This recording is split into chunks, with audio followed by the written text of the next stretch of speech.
ಇವತ್ತಿನ ವಿಡಿಯೋದಲ್ಲಿ ಬಾಳೆಕಾಯಿ ಬಜ್ಜಿ ಮಾಡ್ಕೊಳ್ಳೋದಕ್ಕೆ ನಾನಿಲ್ಲಿ ಒಂದು 4 ಬಾಳೆಕಾಯಿನ ತೊಗೊಂಡು ಮೇಲ್ಗಡೆ ಇರುವಂಥ ಸಿಪ್ಪೆನೆಲ್ಲ ಈ ರೀತಿಯಾಗಿ ಕಟ್ ಮಾಡ್ಕೊಳ್ತಾ ಇದ್ದೀನಿ.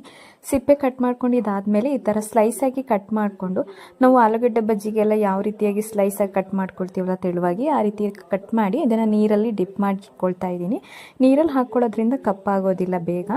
ಈ ರೀತಿ ನೀರಲ್ಲಿ ನೆನೆಸಿಟ್ಕೊಂಡಾದ್ಮೇಲೆ ಈ ಕಡೆ ಒಂದು ಬೌಲಲ್ಲಿ ನಾನು 1 ಕಪ್ಪಷ್ಟು ಕಡಲೆ ಹಿಟ್ಟು, ಹಾಗೆ ಸ್ವಲ್ಪ ಅಕ್ಕಿ ಹಿಟ್ಟು, ಸ್ವಲ್ಪ ರುಚಿಗೆ ತಕ್ಕಷ್ಟು ಉಪ್ಪು, ಸ್ವಲ್ಪ ಅರಿಶಿನದ ಪುಡಿ, ಸ್ವಲ್ಪ ಖಾರದ ಪುಡಿ, ಹಾಗೆಯೇ ಸ್ವಲ್ಪ ಜೀರಿಗೆನ ಹಾಕಿ ಇದನ್ನು ಚೆನ್ನಾಗಿ ಮಿಕ್ಸ್ ಮಾಡಿಕೊಂಡು ನೀರು ಹಾಕಿ ಇದನ್ನು ಬಜ್ಜಿ ಬೋಂಡದ ಹಿಟ್ಟಿನ ಹದಕ್ಕೆ ಈ ರೀತಿಯಾಗಿ ತೆಳುವಾಗಿ ಕಲಸಿಟ್ಕೊಳ್ತಾ ಇದ್ದೀನಿ.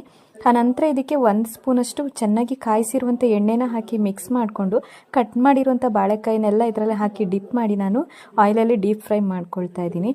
ಈ ಥರ ಮಳೆ ಬರ್ತಿರುವಂಥ ಟೈಮಲ್ಲಿ ಸಂಜೆ ಕಾಫಿ ಅಥವಾ ಟೀ ಜೊತೆಗೆ ಈ ರೀತಿಯಾಗಿ ಸುಲಭವಾಗಿ ಸ್ನ್ಯಾಕ್ಸ್ನ ಮಾಡ್ಕೊಳ್ಬೋದು. ಇದನ್ನು ಆದಷ್ಟು ಕಡಿಮೆ